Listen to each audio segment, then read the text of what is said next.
Hello दोस्तों, मैं हूं अरविंदर। मैं उम्मीद करता हूं आप सभी स्वस्थ होंगे। आज का टॉपिक है ग्रेच्युटी। ग्रेच्युटी को लेकर दो तरीके के सवाल हैं। पहला, विद्यार्थी के मन में सवाल कि ग्रेच्युटी होती क्या है, आजकल चर्चाओं में क्यों है। और दूसरा, जितने भी हमारे मित्रगण जो एम्प्लॉयज़ हैं, चाहे पब्लिक सेक्टर में चाहे प्राइवेट सेक्टर में, उनके मन में भी सवाल है कि ग्रेच्युटी होती क्या है और हम ग्रेच्युटी के हकदार बनेंगे कैसे। तो आज की इस छोटी सी वीडियो में हम जानेंगे कि ग्रेच्युटी क्या है, किसे प्राप्त होगी, कैसे निर्धारण होगा। पूरी वीडियो को लास्ट तक देखिए। मैं पूरी काउंटिंग करके बताऊंगा कि आप कितनी ग्रेच्युटी के हकदार हैं जब रिटायरमेंट होंगे तब, या फिर जो अभी रिटायरमेंट होने वाले हैं वो भी। तो ग्रेच्युटी काउंटिंग कैसे करते हैं, कितना पैसा आपका टैक्स फ्री होगा, आज हम ग्रेच्युटी पर ही चर्चा करेंगे। सबसे पहले ग्रेच्युटी की डेफिनेशन पढ़ लें। ग्रेच्युटी की डेफिनेशन क्या है, देखिए। ग्रेच्युटी वेतन का वह हिस्सा होता है जो कर्मचारियों की सेवाओं के बदले एक निश्चित अवधि के बाद दिया जाता है। मतलब साफ है कि जिस कर्मचारी को ग्रेच्युटी मिलेगी उसकी सैलरी में से एक छोटा सा पार्ट कंपनी काटती है, एक छोटा सा पार्ट पर मंथ कंपनी काट लेती है, लेकिन ग्रेच्युटी में एक बड़ा हिस्सा कंपनी को अपनी तरफ से पे करना पड़ता है कर्मचारी को, क्योंकि कर्मचारी ने आपको लंबी सेवाएं दी हैं। आगे बढ़ेंगे। आयकर अधिनियम धारा 10 खंड 10 के मुताबिक किसी भी निगम या कंपनी में मिनिमम 5 वर्ष की सेवा अवधि पूरी करने वाला हर एम्प्लॉय ग्रेच्युटी का हकदार होगा। इस बात को समझिए कि ग्रेच्युटी किसे मिलेगी, जो किसी कंपनी में मिनिमम 5 वर्ष तक कार्य कर चुका है। 5 वर्ष तक, अगर आप किसी कंपनी में मिनिमम 5 वर्ष तक कार्य कर चुके हैं तो आप ग्रेच्युटी के हकदार होंगे। मैं आपको यहां पर एक बात क्लियर कर दूं। पहली बात तो उसने बोला किसी भी निगम या कंपनी। देखिए, पहले ग्रेच्युटी सिर्फ पब्लिक सेक्टर में काम करने वाले लोगों को ही मिलती थी। जो पब्लिक सेक्टर मतलब जो सरकारी कंपनियों में काम कर रहे हैं उन्हीं को ही ग्रेच्युटी मिलती थी। लेकिन 1 जनवरी 2016 से ये लागू हुआ कि प्राइवेट सेक्टर में काम करने वाले लोगों को भी ग्रेच्युटी मिलेगी। तो मतलब पब्लिक सेक्टर में काम करने वाले लोगों को ग्रेच्युटी तो मिलती थी, अब प्राइवेट सेक्टर में काम करने वाले लोगों को भी ग्रेच्युटी मिलेगी, लेकिन आपको उसके लिए कंपनी में मिनिमम लगातार 5 वर्ष सेवा देनी पड़ेगी। मिनिमम 5 वर्ष, अधिकतम कितना भी हो सकता है, मिनिमम 5 वर्ष होना चाहिए। अब ये एक्ट चर्चाओं में क्यों है? चर्चा में इसलिए है क्योंकि अभी जो कोरोना वायरस आया है उसके बाद सरकार की तैयारी ये है कि सरकार ये चाहती है कि जो मिनिमम 5 वर्ष की सीमा है इसको घटा के 1 वर्ष कर दें। 1 ईयर मतलब साफ है कि अगर कोई कंपनी में अब 1 वर्ष तक नौकरी करता है और 1 वर्ष के बाद नौकरी छोड़ता है तो भी वो ग्रेच्युटी का हकदार होगा। तो अभी तक लिमिट थी 5 वर्ष। मैं आपको कुछ और बातें और बता दूं इसमें कि अगर आप कंपनी में न्यूनतम 5 वर्ष कार्य करते हैं तो आप ग्रेच्युटी के हकदार हैं। लेकिन इससे पहले यदि आपकी मृत्यु हो जाती है या आप विकलांग हो जाते हैं तो भी आपको ग्रेच्युटी मिल जाएगी।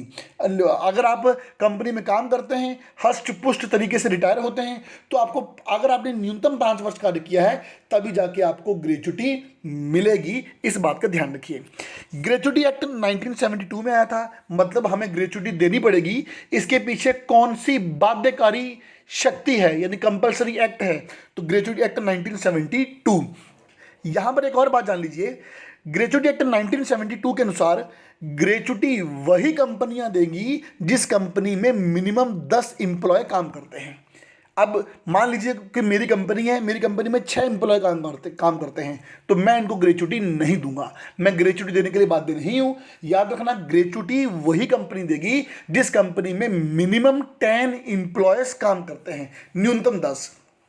अब फिर कई बार ऐसा भी होता है कि मान लीजिए कि कंपनी में 10 एम्प्लॉय थे, 2 रिटायर हो गए तो 8 बच गए, तो क्या वो 8 अब ग्रेच्युटी के हकदार नहीं होंगे? देखिए, अगर किसी कंपनी ने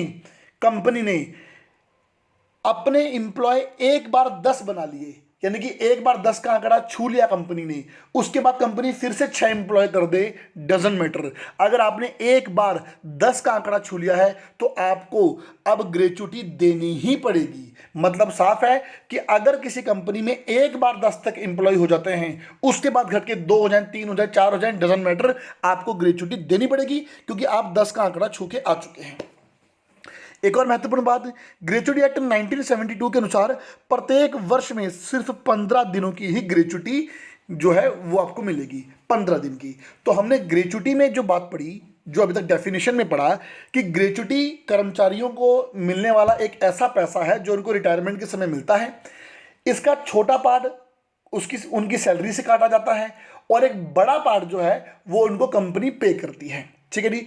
ग्रेच्युटी एक्ट कब आया था? 1972 में आया था। ग्रेच्युटी प्राप्त करने के लिए मिनिमम कितने वर्ष काम करना पड़ेगा? 5 वर्ष काम करना पड़ेगा। अब सरकार इसको 1 वर्ष करना चाह रही है। ठीक है जी। इन 5 वर्ष के दौरान यदि मृत्यु या विकलांग का केस आ जाता है तो भी आपको ग्रेच्युटी मिल जाएगी। आपको ग्रेच्युटी कितनी मिलेगी? 1 वर्ष में 15 दिनों की ग्रेच्युटी मिलेगी। ये आप ग्रेच्युटी को पहले जान लीजिए। मुझे पता है कि आप इस तरीके से नहीं समझ पाएंगे, आप जानने के इच्छुक हैं कि ग्रेच्युटी की कैलकुलेशन कैसे करें। तो सबसे महत्वपूर्ण तो जी ग्रेच्युटी की कैलकुलेशन है। हमारे बहुत मित्रगण रिटायर होने वाले हैं या होंगे भविष्य में जाके, तो वो जान लीजिए कि ग्रेच्युटी का पैसा कैसे लेना है आपको। तो ग्रेच्युटी कैलकुलेशन होगा कैसे? ग्रेच्युटी कैलकुलेशन करने के लिए सबसे पहले देखिए आपको लेनी पड़ेगी लास्ट ड्रॉन सैलरी। ये सैलरी कैसे निकालेंगे? बेसिक सैलरी और इसमें डियरनेस अलाउंस निकालते हैं, यानी कि महंगाई भत्ता। मान लीजिए कि रिटायरमेंट के समय मेरी सैलरी 80,000 थी और 24,000 रुपये महंगाई भत्ता था, तो 80,000 सैलरी, 24,000 जो डीए हो गया, तो 80 और 24,000 आपका हो गया 1,04,000। तो मेरी लास्ट ड्रॉन सैलरी कितनी थी? 1,04,000 into number of complete year of service. कितने साल सर्विस की? मान लीजिए कि मैंने 40 ईयर कम सर्विस की कंपनी में, इंटू 15/26। इसको सॉल्व कर लीजिए। मान लीजिए कि मेरी लास्ट सैलरी 1,04,000 थी, तो 1,04,000 में गुणा करूंगा 40 का, नंबर ऑफ ईयर 40 है, इंटू 15/26, लगभग मुझे ग्रेच्युटी मिलेगी 24 लाख रुपए, 24 लाख रुपीज़। मुझे पता है कि बहुत सारे लोग यहाँ समझे नहीं होंगे क्योंकि मैथ वीक होने की वजह से, तो मैं समझाता हूँ अब आपको नए फॉर्मूले से, मेरा खुद का बनाया फॉर्मूला, आप उसको समझिए कि ग्रेच्युटी काउंटिंग कैसे करेंगे। मान लीजिए, अब देखिए मैंने पूरा लिख के बताया है कि मान लीजिए रिटायरमेंट के समय सैलरी जो थी वो कुल थी 1,04,000। वो कैसे थी? 80,000 बेसिक था, 24,000 महंगाई भत्ता था, तो कुल हो गया 1,04,000 रुपये। आपको एक दिन की ग्रेच्युटी निकालनी है। पहले एक दिन की ग्रेच्युटी कैसे निकलती है? एक दिन की ग्रेच्युटी निकालने के लिए जो आपकी रिटायरमेंट के समय सैलरी आई थी ना 1,04,000, उसको 26 से डिवाइड कर दो। 26। अब 26 कहाँ से आया? 26 का मतलब है कि एक महीने में हम मोटे मोटे मानते हैं 30 दिन, और 30 दिन में 4 हो गए संडे, तो 30 में से 4 निकाल दो, 4 संडे निकाल दिए, यानी कि हॉलीडे निकाल दिए, तो कितने बचे? 26। तो मतलब कि आपको जो महीने के वर्किंग डे हैं 26, उससे डिवाइड करना है। तो 1,04,000 बटे 26, तो कुल मिला के एक दिन की ग्रेच्युटी आ गई 4,000 रुपये। तो पहले एक दिन की ग्रेच्युटी निकालेंगे। एक दिन की ग्रेच्युटी कैसे निकालेंगे? रिटायरमेंट के समय जो सैलरी है उसको 26 से डिवाइड कर दी, तो 4,000 एक दिन की ग्रेच्युटी आ गई। अब मैंने आपको पढ़ाया था कि ग्रेच्युटी एक्ट 1972 के अनुसार एक साल में 15 दिन की ग्रेच्युटी मिलेगी। एक साल में जो ग्रेच्युटी कुल मिलनी है वो 15 दिन की ही आपको मिलनी है। तो 15 दिन की ग्रेच्युटी मतलब एक दिन की ग्रेच्युटी कितनी होगी? 4,000। तो एक साल में 15 दिन की मिली, तो एक साल में कितने की मिलेगी? 60,000 रुपये की ग्रेच्युटी मिलेगी। यानी कि आपको एक साल में 60,000 रुपये ग्रेच्युटी के रूप में प्राप्त होंगे। और एग्जाम्पल के तौर पॉइंट ऑफ व्यू से मैंने कंपनी में कितना साल काम किया? 40 वर्ष। 40 वर्ष काम किया तो एक वर्ष की ग्रेच्युटी आई थी 60,000। 40 वर्ष गुणा 40, तो कितना आ गया? 24 लाख रुपए आ गया।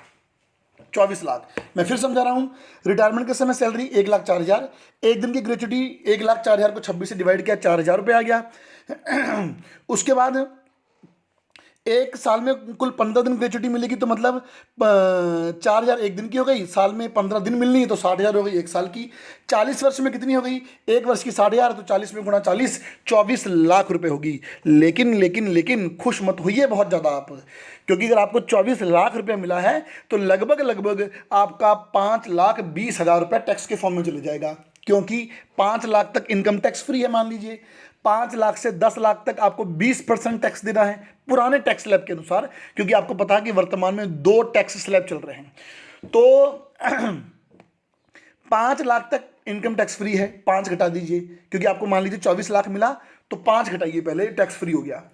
फिर अगले 5 लाख तक आपकी जो वो टैक्स बैठेगा वो होगा 20%। तो 5 लाख का 20% कितना हो गया? 1 लाख। यानी कि 10 लाख रुपए पर आपको 1 लाख रुपए टैक्स बैठ गया पहले।